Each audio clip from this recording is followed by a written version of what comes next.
البدر علينا من ثنيات الوداع وجب الشكر علينا ما دعا لله داع أيها المبعوث فينا جئت بالأمر المطاع جئت شرفت المدينة مرحبا يا خير ذا نحمده ونصلي على رسوله الكريم اما بعد فاعوذ باللہ من الشیطان الرجیم بسم اللہ الرحمن الرحیم۔ فرمان مصطفیٰ صلی اللہ علیہ وسلم ہے کہ عورتوں کے معاملے میں اللہ سے ڈرو۔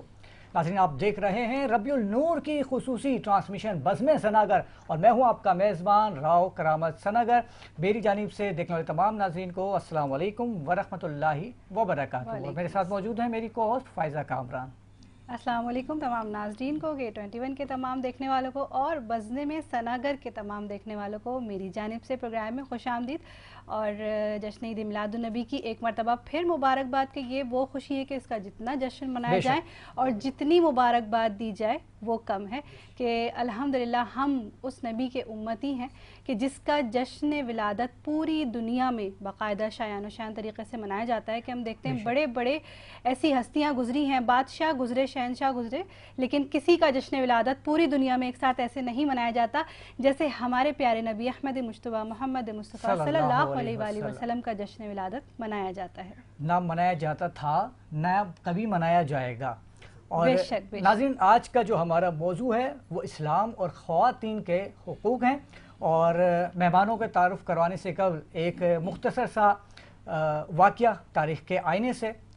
ناظرین، حضور پاک صلی اللہ علیہ وسلم و صحابہ کرام کی محفل سجی تھی کہ ایک صحابی نے زمانے جاہلیت کا ایک واقعہ عرض کیا، اور یہ بتاتا چلوں کہ اسلام قبول کرنے سے پہلے جتنے بھی صحابہ کرام کے گناہ تھے وہ اللہ تعالیٰ نے معاف فرما دیے۔ تو صحابی بتاتے ہیں کہ زمانہ جاہلیت میں ان کے قبیلے میں رواج تھا کہ بچیوں کو پیدا ہوتے ہی زندہ درگور کر دیا جاتا تھا۔ صحابی کہنے لگے کہ میں کاروبار کے سلسلے میں دوسرے ممالک جایا کرتا تھا اور کئی سال بعد واپس آتا۔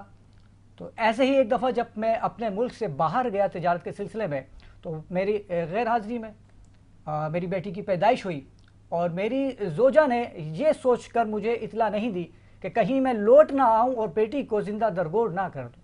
کئی سال گزر گئے، بیٹی تھوڑی بڑی ہو گئی۔ جب وہ صحابی واپس آئے تو ان کی زوجہ نے سوچا کہ اب تو بیٹی بڑی ہو گئی ہے، ابھی تو اپنی توتلی زبان میں بولے گی جب بابا بابا، تو کیا پتا کہ میرے شوہر کو رحم آ جائے اور وہ زندہ درگور نہ کرے۔ کہنے لگے جب میں واپس آیا تو مجھے بتایا گیا کہ یہ جو چھوٹی سی بچی ہے یہ آپ کی بیٹی ہے۔ بیٹی کو جب پتہ چلا کہ میں اس کا بابا ہوں تو وہ بابا بولتے بولتے مجھ سے لپٹ گئی، مجھے پیار کرنے لگی، توتلی زبان میں بابا کہنے لگی۔ ایک دن میں نے اپنی بیٹی کا ہاتھ پکڑا اور گھر سے نکل گیا۔ بیٹی رستے بھر مجھ سے پوچھتی رہی بابا کہاں جا رہے ہیں؟ میں نے اس کو کہا کہ میں آپ کو گڑیا دلانے جا رہا ہوں، مٹھائی کھلانے جا رہا ہوں۔ اور چلتے چلتے میں اس قبرستان جس کو آج کل مقبرہ شبیگہ کہتے ہیں، اس قبرستان میں پہنچ گیا جہاں پر بچیوں کو زندہ درگور کیا جاتا۔ میں نے وہاں پہنچ کر گڑھا کھودنا شروع کیا۔ جب میری بیٹی نے دیکھا کہ میں گڑھا کھود رہا ہوں تو وہ بھی میرے ساتھ گڑھا کھودنے میں شامل ہو گئی۔ میں گڑھا کھودتا رہا، وہ میرا ساتھ دیتی رہی۔ میں نے نیا جوڑا پہنا ہوا تھا، جب میری بیٹی نے دیکھا کہ وہ مٹی میرے لباس پہ لگ رہی ہے تو چھوٹے چھوٹے ہاتھوں سے وہ مٹی صاف کرنے لگی، پیار کرنے لگی، میری داڑھی میں لگنے لگی، وہ جھاڑنے لگی، یہاں تک کہ گڑھا کھود لیا گیا۔ میں نے اس گڑھے میں اپنی بیٹی کو اتارا، اس کو کھیلنے کے لیے گڑیا دی، مٹھائی دی۔ وہاں کا ایک رواج تھا اس وقت زمانے جاہلیت پہ کہ جب دفناتے تو بچیوں کو گڑیا دی جاتی، مٹھائی دیا تاکہ وہ اس میں انوالو ہو جائے۔ اس کے بعد جب میں نے اس پہ مٹی ڈالنی شروع کی تو میری بیٹی سمجھی کہ شاید میں اس کے ساتھ کھیل رہا ہوں، تو میری بیٹی بھی اپنے اوپر مٹی ڈالنے لگی۔ میں اس پہ مٹی ڈالتا رہا، میں اس پہ مٹی ڈالتا رہا، یہاں تک کہ جب وہ مٹی اس کی گردن تک پہنچی تو میری بیٹی گھبرائی اور مجھ سے کہنے لگی کہ بابا یہ آپ کیا کر رہے ہیں؟ میں مر جاؤں گی، بابا مجھے بچا لو، بابا مجھے بچا لو، میں مر جاؤں گی۔ مجھے رحم نہ آیا، میں اس پہ مٹی ڈالتا رہا، یہاں تک کہ اس کو زندہ درگور کر دیا. اللہ جب یہاں تک سنا میرے آقا نے خاتم النبیین رحمت للعالمین نے تو اتنا روئے کہ آپ کی داڑھی مبارک تر ہو گئی. یہ اسلام ہی ہے کہ جب آیا تو اس نے عورت کو مقام دیا, عورت کو عزت دی, عورت کو جائیداد میں حصہ دیا. عورت اگر بیٹی ہے تو بیٹی کے حقوق دلائے, عورت اگر بیوی ہے تو بیوی کے حقوق دلوائے. آج کا ہمارا موضوع یہی ہے, اسلام اور خواتین کے حقوق. چلتے ہیں مہمانوں کی جانب, تعارف کروائیں گی فائزہ کامران. بالکل, ہمارے ساتھ ریحان الدین صدیقی صاحب موجود ہیں, محافظ پاکستان سے آپ کا تعلق ہے. آپ کو پروگرام میں بہت خوش آمدید کہتے ہیں. السلام علیکم. اور آپ کے ساتھ موجود ہیں زبیر عالم صدیقی صاحب جو کہ چیئرمین زیڈ عالم بزنس گروپ, سی ای او مدنی رضا ٹریڈر, سی ای او اجوا ٹریول. السلام علیکم ورحمۃ اللہ وبرکاتہ. وعلیکم السلام ورحمۃ اللہ. کیسے ہیں زبیر بھائی؟ اللہ کرم, بہت بہت خوش آمدید. اور آپ کے ساتھ موجود ہیں ثنا خوان رسول عتیق مہروی صاحب. السلام علیکم ورحمۃ اللہ وبرکاتہ. اور آپ کے ساتھ ہی ایک خاتون ہے, ظاہر سی بات ہے خواتین کے حوالے سے گفتگو, یہ خاتون نہ ہو مہمان, ایسا کیسے ہو سکتا ہے؟ ملٹی ٹیلنٹڈ ہیں, ثنا خوان رسول بھی ہیں, اینکر پرسن بھی ہیں, سی ای او پروڈکشن ہاؤس ہے ان کی, SAS سائمہ احمد صدیقی. السلام علیکم. کیسی ہیں سائمہ, آپ خیریت سے ہیں؟ آپ کو بھی بہت بہت خوش آمدید. آپ کو بھی بہت بہت خوش آمدید, اور جو سننے والے ہیں, دیکھنے والے ہیں, ان کو بھی بہت بہت ربیع نور شریف کی بہت مبارکباد. خیر مبارک. Ladies first. جی, تو آپ سے گفتگو کا آغاز کرنا چاہوں گا, جو آج کا ہمارا موضوع ہے, اس حوالے سے کیا کہنا چاہیں گی؟ بالکل کہنا چاہوں گی. پہلے تو آنکھ میں آنسو آ گئے, کیونکہ آپ نے جو ذکر کیا اور جس طریقے سے جو بیان کیا, اس میں یہی کہنا چاہوں گی کہ دیکھیں ہمارے اسلام میں عورت کو بہت اہمیت دی گئی ہے. بے شک. اور وہی اہمیت جو ہے وہ آج کے دور میں نظر آتی ہے کہ ہر گھر میں ہر بیٹی, ہر عورت کام کرنے کے لیے اپنے آپ میں یکجہتی کے ساتھ جد و جہد میں لگی ہوئی ہے. اگر کہا جاتا ہے کہ گاڑی کے دو پہیے ہیں, یہی بات ہے نا کہ معاشرے کی بات کرتے ہیں, تو اس میں اس عورت نے ثابت کر کے دکھا دیا کہ واقعی وہ گاڑی کے دو پہیے ہیں. اور سم ٹائم تو وہ گاڑی جو وہ آگے لے کے عورت ہی نکل جاتی ہے. کیا بات. تو یہ جو مثالیں ہیں یہ گھر کی اہمیت میں شامل ہیں. آج آپ سائمہ احمد صدیقی کو دیکھتے ہیں تو یہ میرے والد کی پرورش تھی, ان کی وہ اہمیت تھی جو انہوں نے مجھے دی زندگی میں. اور یہ بات کہوں گی آپ کے اس پروگرام سے کہ گھروں میں جو لوگ دیکھ رہے ہیں نا, اپنی بیٹیوں کو, اپنی جو گھر کی آپ کی چادر ہیں, آپ کے گھر کی عزت ہیں, ان کو عزت سمجھیں. آپ ان کو عزت دیں گے تو معاشرے میں آپ دوسری عورتوں کی بھی عزت کر سکیں گے. بہت خوبصورت پیغام, اور اسی کے ساتھ میں چاہوں گا کہ حمد باری تعالیٰ پیش کی جائے. بالکل. کعبے کی رونق, کعبے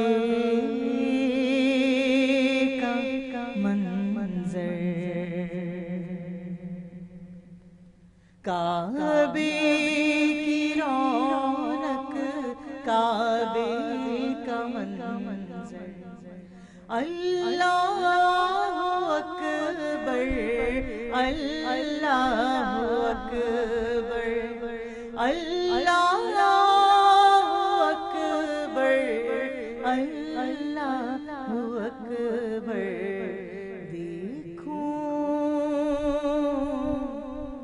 دیکھوں تو دیکھے جاؤں برابر, اللہ اکبر, اللہ اکبر.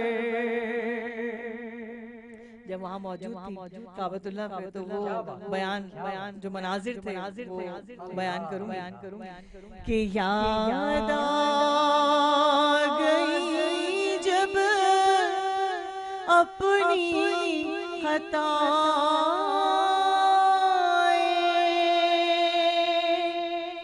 اشکوں